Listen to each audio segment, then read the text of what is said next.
Hey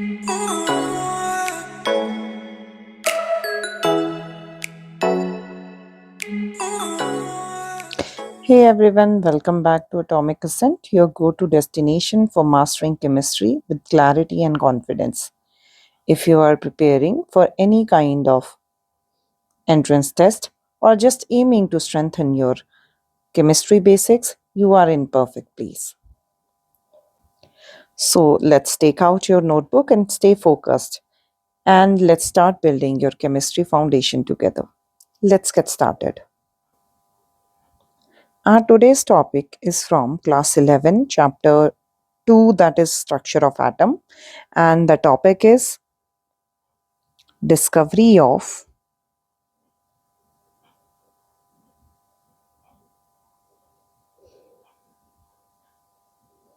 proton. That is the second subatomic particle.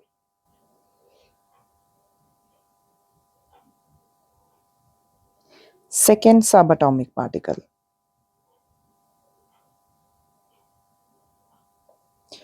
So we have already learned about that what was the and how the discovery of electron was done. It was done by J.J. Thomson, and similarly a lot of scientists were working on uh, these experiments separately also. Among them there was a scientist known as E. Goldstein.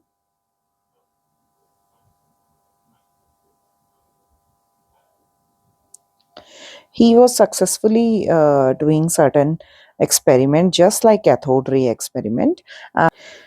He discovered that cathode rays were forming in the discharge tube experiment, but along with it there are other kind of rays also which were seemingly to be found behind the cathode. Okay, that means they were going in the opposite direction of uh, cathode rays, so he named them canal rays. These rays he discovered they actually produced from anode. You might have remembered that anode is a positively charged electrode, and they travel towards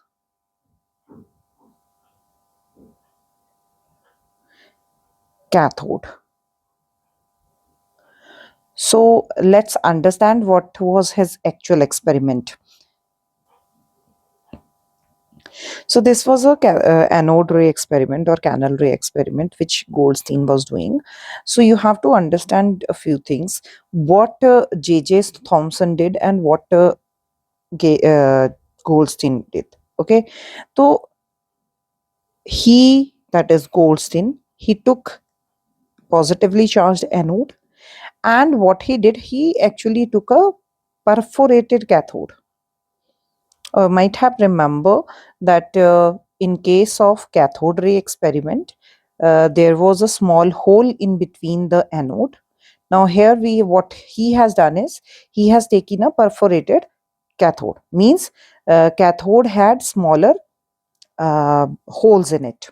Okay, so there were some positively charged particles which were transferring from anode. They were getting out from anode, and they were going towards cathode, and from these small holes they traveled back, and similarly he had painted this part with fluorescent and phosphorescent material like zinc sulfide. And what happened, whenever these particles they actually strike with this particular paint, they showed red glow. Once again the gas was also taken at low pressure. Now because these particles or rays are traveling from positively charged anode to the negatively charged cathode, that means these rays will have positive charge on them, and they will attract towards the negatively charged cathode. Okay, so this was canal ray experiment. Now let's understand the canal ray experiment within video. Canal rays. Let us look at Goldstein's experiment setup. Goldstein used a discharge tube like that of Thomson, with an anode and a perforated cathode in the middle. He also used a fluorescent screen at the other end to sense the rays. At the pressure of about 1 millimeter mercury, there were cathode rays from the cathode towards the anode. Behind the cathode, we also observed a luminous stream of particles proceeding in the opposite direction of cathode rays. Goldstein called them canal rays as they passed through canal-like holes and came out on the other side. Hence we call them anode rays or positive rays, or we call them canal rays.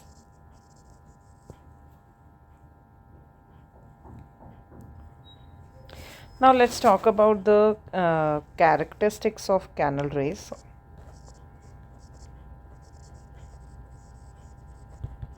Okay, we are talking about what are the properties or characteristics of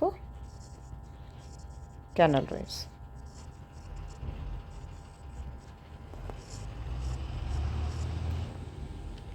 Now our first characteristic was that this is a ray. Okay, so obviously it will travel in a straight line, just like your anode rays. They are traveling in the, just like cathode rays, they are traveling in the straight line. Plus they also cast shadows, means if something comes in between their place or in between their path, they will cast shadow. Okay, this is your second characteristic. Third characteristic is that as you might have remembered that in case of anode rays, what happened was whenever magnetic field or electric field was applied, the cathode rays will always go to the negatively charged plate of electric field and south pole of magnetic field, right, or electromagnet. Over here also they also show effect. They are affected by the on electric field and on the application of electric field and magnetic field. Okay, so they do show the effect on electric field, but obviously it will be opposite to the cathode ray. Okay, so once again, because they have positive charge on them, canal rays, okay, they have positive charge on them, so obviously they will be attracted towards the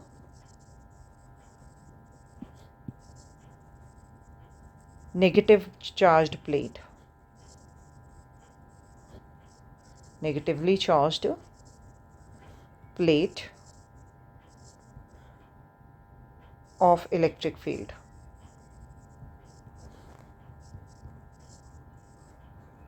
Okay, and obviously you might have remembered that in case of cathode rays, they get attracted towards the south pole of the strong magnet. They will go towards the north pole of the magnet, right? This actually showed us about the nature that canal rays are positively charged. Okay, this everything showed us about the charge of canal rays. Next one is that suppose there is a wheel in path of canal rays. So suppose canal rays are passing through this path and there is a wheel. Okay, you have kept a wheel. The wheel will be rotated because canal rays have some certain mass in them, and they will also cause heating effect. Okay, as your cathode rays were showing the heating effect, and as they were rotating the wheel, the canal rays will also rotate the wheel. Okay, they will rotate the wheel okay, and they will cause a heating effect. Next characteristic is that you might have remembered about the charge to mass ratio of the electrons or cathode rays. Over here, charge to mass ratio in case of canal rays is quite small. Okay, it is quite small as compared to uh, cathode rays. Okay, cathode rays has very big ratio, but over here it is quite small. Okay, so this is once again another characteristic of canal rays. So last characteristic was, you might have remembered in case of cathode rays, the cathode rays, they do not depends upon cathode rays do not depend upon nature of gas. Okay, you might have remembered that we did it in the last section. But canal rays, they actually depends upon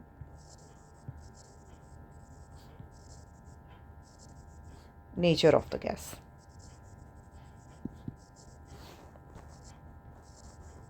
Okay, whatever gas has taken, canal rays will actually depend upon the nature of the gas. And what we are talking about, we are talking about charge to mass ratio of canal rays. So charge to mass ratio of canal rays depends upon the nature of the gas. Whatever gas you have taken, charge to mass ratio will depend upon that. Okay, so these were the characteristics of a canal rays. So next, let's talk about charge to mass ratio. Okay, and also talk about that what is the charge on the particles. Okay, so as you know that charge to mass ratio actually depends upon the nature of the gas, so it was different for different gases, and he actually took a lot of gases and then calculated charge to mass ratio, and he compared all these charge to mass ratios, and he got to know that this ratio was maximum in case of hydrogen gas. Okay, it was maximum in case of hydrogen gas, so you have to remember that. Okay, so he took this hydrogen gas. Why was it? If you want to understand that, hydrogen atom or a molecule has very small mass. Okay, so obviously this ratio's answer will be the maximum over there. As the mass increases in different gases, charge to mass ratio is decreased. Okay, so actually it depends upon the mass of the particular gas. So let's talk about that what is the maximum that charge to mass ratio which was present in hydrogen gas. What was that? This charge to mass ratio, okay, we are talking about hydrogen gas over here. Okay, it comes out to be equal to 9.58 multiplied by 10 raised to power 7 coulomb per kilogram. So it was maximum. Okay, and as we know, the charge on a particular particle is going to be a coulombic charge. So what is that coulombic charge? Okay, so coulombic charge was 1.6022 10 raised to power negative 19 coulomb, right? We calculated this charge over here, and we got to know one thing, that this charge is actually same as electron. Okay, it was same as the charge of electron, but its sign was opposite. Okay, sign was opposite. In case of electron, it was negative 1.6022 into 10 raised to power negative 19 coulomb. Okay, so charge of an electron is 1.6022 which is in negative, into 10 raised to power negative 19 coulomb. But charge in case of this canal rays, okay, right now we are going to say that these are canal rays. This was positive 1.6022 into 10 raised to power negative 19 coulomb. So the charges are same in the magnitude, okay, same in magnitude. Magnitude means number, but different in charges, okay. We can also calculate the mass of hydrogen over here, okay. How we have to calculate? We know the charge and the charge to mass ratio. We know both of these. We can calculate the mass. The mass of hydrogen atom comes out to be charge upon charge to mass ratio, okay. Charge was 1.6022 into 10 raised to power negative 19 coulomb, and charge to mass ratio was 9.58 into 10 raised to power 7 coulomb per kilogram. So we are talking about in whatever we are calculating in mass in kilograms. So mass of that positive particle is going to be 1.67 into 10 raised to power negative 27 kilogram. You can calculate it. This is the mass of that particular particle, which was positively charged particle, produced during canal ray experiment. So mass was actually quite big. As you remembered, that mass of electron was 9.1 into 10 raised to power minus 31 kilogram, and over here this mass of this particle is 1.67 into 10 raised to power negative 27 kilogram.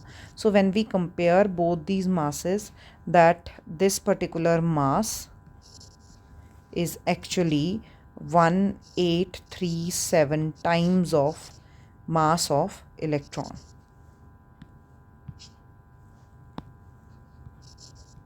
Okay, so it was quite a big number. This particular particle which was present in the canal rays, which was the lightest particle, is known as proton. Okay, so let's talk about the definition of proton. So what is a proton? We are talking about definition of a proton.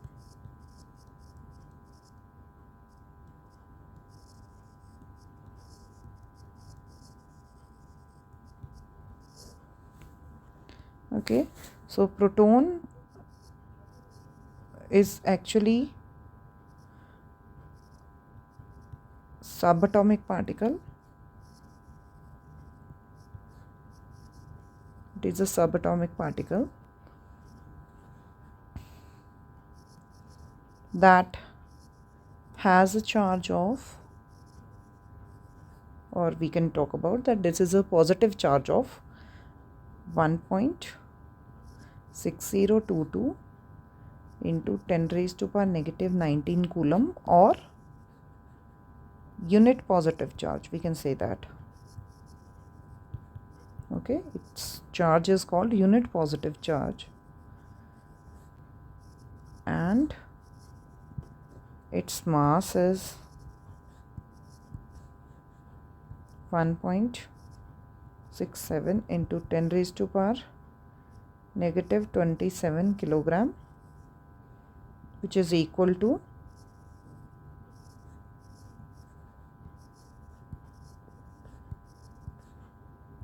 mass of an atom of hydrogen.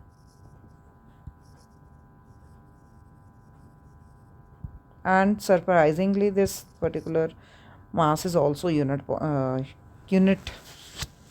mass. Okay, so this is your proton.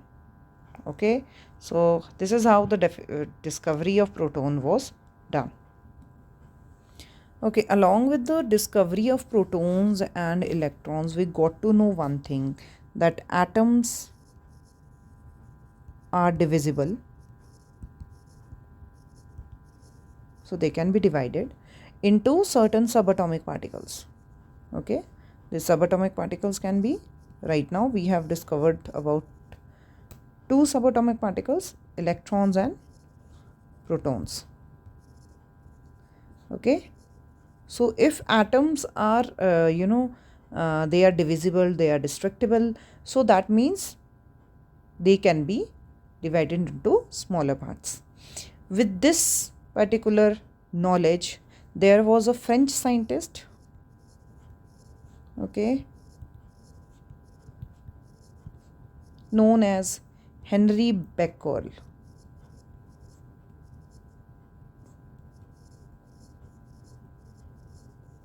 Okay, he discovered a new type of behavior shown by atoms known as radioactivity.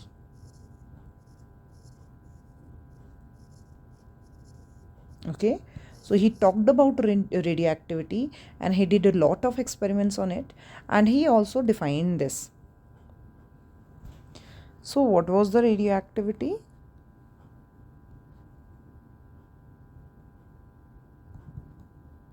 Radioactivity means spontaneous. Spontaneous means by itself. Emission. Emissions means something is taken out of or it goes out of any substance. Of radiations. Radiations means rays from certain atoms or elements. So certain elements are there which, if they kept, without any disturbance, they are kept in a neutral environment, even after that they will emit certain radiations spontaneously without any outside influence. Okay, this spontaneous emission is called radioactivity. Okay, and these substances, okay, which shows substances that show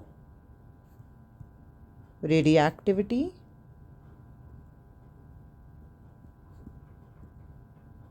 are known as radioactive substances.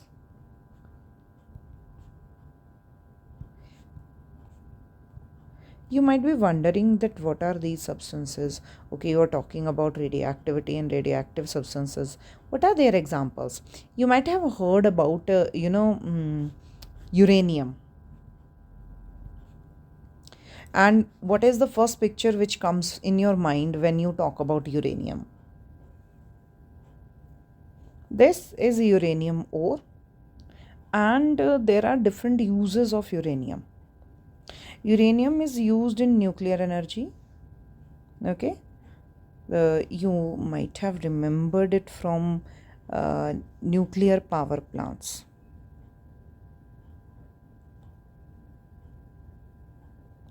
Okay, it is used in nuclear power plants where power or electricity is generated. It is used in nuclear medicine. It is also used in radiometric dating. Radiometric dating means certain substances are radioactive substances, and over there, when we have to find out their age, okay, we have to find out their age. In that case, radiometric dating is done. Okay, it is also used in food processing.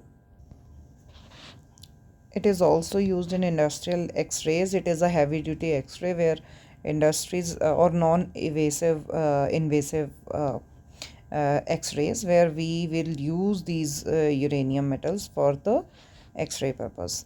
There is material sciences. Material sciences, you might have heard about it. If you have not heard about it, then there is a name called uranium glass. Okay, this is a very historically what happened, that people used to put uranium ore into when they were making glass materials. So they take those glass materials and they actually glow in the dark. So that's why it is used in uranium sciences, and it is also used in industries as a catalyst. Okay, it is used in catalysis because obviously it is a uranium, and catalysis is a process in which we speed up the rate of reaction. Okay, so these are the uses of uranium. There are other radioactive substances also, but uranium is most commonly used. You might have also heard about radium. It is the same radium on which Madame Curie worked upon. Okay, it is also radioactive substance, and there are other materials also which are radioactive substances. So let's talk about these radioactive substances, how they react and how they formed, or what are different type of radiations which we found in radioactive substances. Next is effect of electric field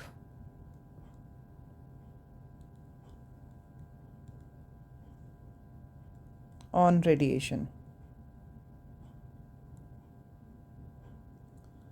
So radioactive substances, just like uranium, okay, they are kept in lead containers. Now why lead containers? Because lead containers have a property that all the radiations which are emitting in all directions of these radioactive elements, they are absorbed by lead containers, and lead containers do not let them go out. Okay, so there is a lead container or cavity, you can say. There is a small place where this radioactive substance is kept, and there is only one single hole which is drilled in it. Okay, and we let it pass through slit. Now these slits are also covered by lead. Okay, they are lead covered or lead powdered cover. Okay, electroplating is done by the lead, and then once again these radioactive uh, materials, their radiations are passed through these slits. This is a double slit experiment. Okay, so double they let to pass through double slit, and then there is positive and negative plates of a electric field. Electric field is applied to it. Now because these radioactive elements can have any kind of radiations, so different kind of radiations, they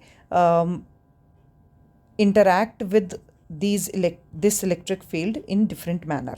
Okay, if a particular substance has positive charge on it, or radiation has positive charge on it, it will obviously attract towards negatively charged plate.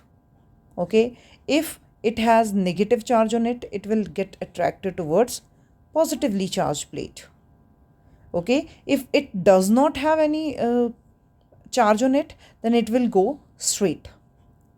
Okay, so now we know that positively charged particles, such as alpha particles, positively charged particles are alpha particles, they show very small deflection due to their high mass. Okay, beta particles, they are negatively charged particles, they show large deflections due to low masses. Okay, and there is another radiation which is called gamma rays, and they have no charge, hence they are not deflected. Now this particular semicircular plate or circular plate is photographic or luminescent screen. Whenever these radiations they strike with this plate, the plate will glow. Okay, so we know now that if we take any kind of radioactive element, it will give out, it may give out three kind of, okay, one, two and three kind of radiations. One is alpha radiations, beta radiations and gamma radiations. So let's talk about these radiations in detail. Next topic is types of radiations. So we got to know about three types of radiations. First one is alpha radiations, or simply known as alpha rays. Second one is beta radiations, or known as beta rays. Third one is gamma radiations, or known as gamma rays. So these are the three types of rays. Now we also know their charges because we have known about the double slit experiment. Okay. First, alpha rays, they have positive charge. Okay. But they have high mass. You might remember from the low deflection in the electric field. Beta rays has negative charge, but their mass is very low. So they have low mass. Gamma rays, on the other hand side, we got to know about their charge only. They had no charge on them, but we do not know about their mass. Okay, yet we have to find out that what is their mass. Okay, so we got to know about these three types of radiation. Let's talk about them in detail. First one is alpha rays. Alpha has a symbol of, this is the symbol of alpha. So they are also written as alpha rays, as I have written earlier also. First one is alpha rays. They attract towards negatively charged plate. So hence their charge is positive charge. Okay. Later on periods, we got to know about that what are alpha rays. Alpha rays are consisted of helium 2 positive ions. Okay. Which means it has a charge of 2 positive. That means 2 into what is the charge? 1.67, not 67.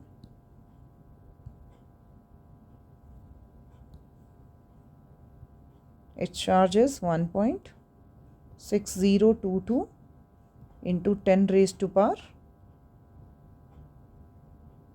negative 19 multiplied by 2 in coulomb. Okay, you can calculate it, but I think it becomes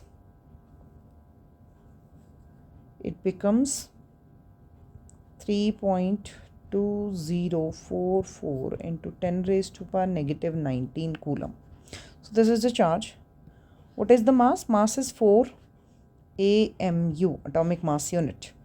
And what is that? So it becomes 4 multiplied by 1.67 into 10 raised to power negative 27. It is mass, so obviously in kilograms.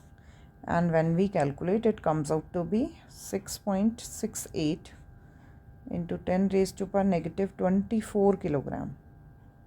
So it was quite heavy. That's why it showed very little deflection. So it actually attracted towards, but it was very little deflection. Okay, so this is called alpha ray. Let's talk about the next ray, which is called beta ray.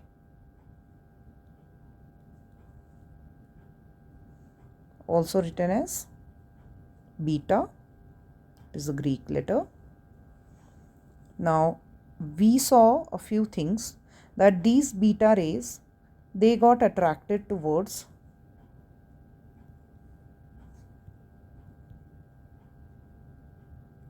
positively charged plate, and they showed very large deflection, or we can say large attraction.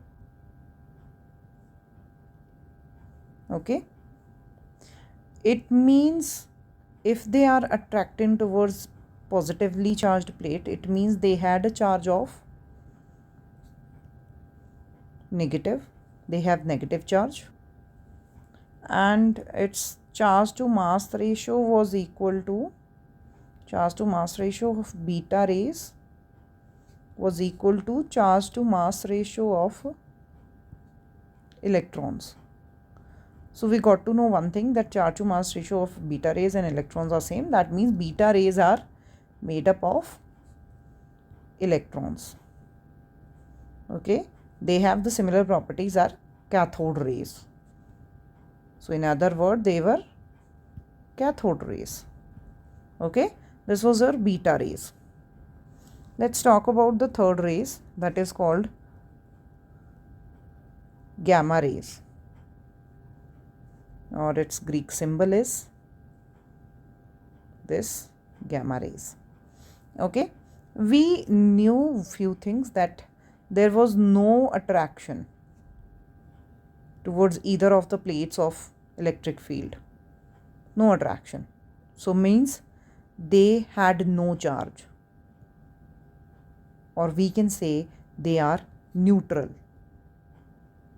Okay, they do not have any charge on them, and once again their masses are negligible. Okay,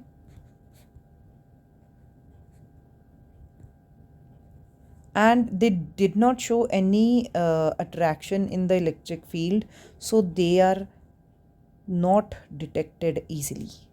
They cannot be detected. This make gamma rays very harmful. Okay, that's why they are very harmful. Okay, so these are the different kind of radiations which are present in the radioactive substances, or they are emitted from the radioactive substances. And that's all for today. I hope this lesson has helped you to understand that how the discovery of proton was done, and how these radioactive substances, they produce different kind of radiations.